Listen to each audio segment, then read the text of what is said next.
In honor of WrestleMania this weekend, I figured that I would provide the perfect WrestleMania card based on past matches. I saw a tweet recently from Sean Ross of Fightful Select in which he challenged Twitter to create the perfect Mania card under certain categories, including 2 world title matches, 2 women's titles matches, a celebrity match, an out-of-retirement match, past versus present, tag team, secondary title, and 1 random match. The catch is you can only use each wrestler once, which obviously makes it difficult. However, I think I have come up with the list of lists and have compiled the undisputed greatest WrestleMania of all time. Before I reveal my entire card, I have the tweet on the screen now if you want to pause and comment your perfect Mania below. Also, make sure to subscribe because I will be live all weekend during both nights of WrestleMania.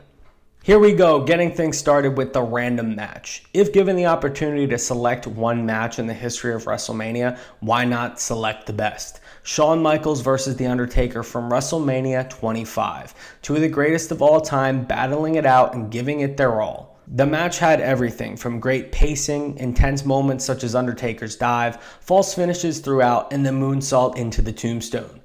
Everything you could ever want in an opening contest, this match provides. Next up, we have the mid-card title match, and the one that I chose was the classic Intercontinental Championship match from WrestleMania 3 between Macho Man, Randy Savage, and Ricky the Dragon Steamboat. The match still holds up today after all these years and really shows how technically proficient both of these athletes were.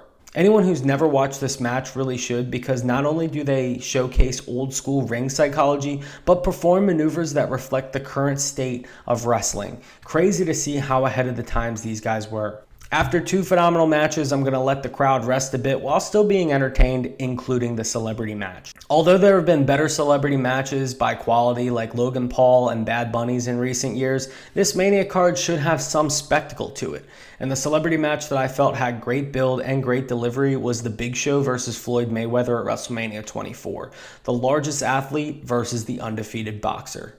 The shenanigans in the ring combined with the brass knuckles ending is always a joy to watch, and I think it fits well on a show that I'm booking that has many classic matches. We then return to the theme of in-ring greats by providing the out-of-retirement match. There aren't many that fit this category, and most that do aren't that great or involve wrestlers that I need for other matches later in the card. One in particular that I found that I can fit in 2 of my all-time favorites is Chris Jericho versus CM Punk from WrestleMania 28. Chris Jericho was away from the WWE for years before returning in 2012 and staking his claim as the #1 contender. This was also during CM Punk's year-long run with the title. The match delivered, and if it weren't for the end of an era match and Rock Cena being on the same card, this match would definitely be discussed more. Sometimes I forget it even happened, and then looking back, I always enjoy it as both were in great shape and put on an entertaining battle that got to see Punk earn his biggest Mania victory. It is at this time that I feature the first of 2 women's championship matches. For this pick, I went with Trish Stratus versus Mickie James from WrestleMania 22. You will see the match that I think is the best women's match later on, but the reason I included this one is it was fast and a solid representation of the way that the women's division used to be treated, while also combining 2 of the best workers ever. The match was fun with random lesbian comedic angles and solid in-ring work for the time. It also had a true Cinderella upset with James winning the title, and moments are what WrestleMania is all about. Next up for the tag team title match, if there is any other match that you select, you are just wrong. TLC from WrestleMania 17 is the only acceptable answer. I cannot believe that with all the insane maneuvers and highly talented workers in 2023, there has yet to be a better TLC match than the original between the Hardys, Dudleys, and Edge and Christian. There was just something about those black steel ladders as opposed to the gray painted wooden ones that just added so much realism to the match. The fact that they included high impact maneuvers, a dramatic storyline, and genuine shock all in the same match without missing a step just baffles me.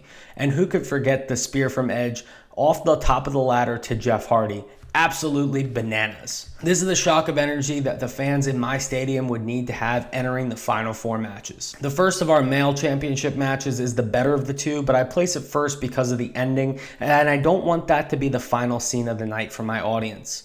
The match itself, though, perfection. The no disqualification submission match with Bret Hart and Stone Cold Steve Austin from WrestleMania 13 was brilliant. The element of the submission made the tables stacked against Austin from the minute that the bell rang, and the ending with the referee stoppage created a brutal image that launched the megastardom of Stone Cold Steve Austin. To do a double turn after a phenomenal championship match is something that is very rare and just shows how bold Vince was at the time. We then go to our final women's championship match. It's the triple threat between Charlotte, Sasha, and Becky at WrestleMania 32. Overall, this wasn't a great Mania, but that match stole the show. The entrances were spectacular with the addition of Snoop Dogg and Ric Flair. The moment was huge because it was the inaugural championship, ushering in the new era of women's wrestling, and the match delivered and shocked fans that were not used to seeing amazing women's matches because they weren't watching NXT. These three ladies delivered and showed why they are three of the GOATs. Charlotte's athleticism shined bright in the match alongside Sasha's star power, and the craziest thing to me is that Becky was in the background but still had a solid showing because this was prior to the era of the man. Definitely a fun watch, and we needed to add a multi-competitor match because a lot of the matches I have on my show are all singles.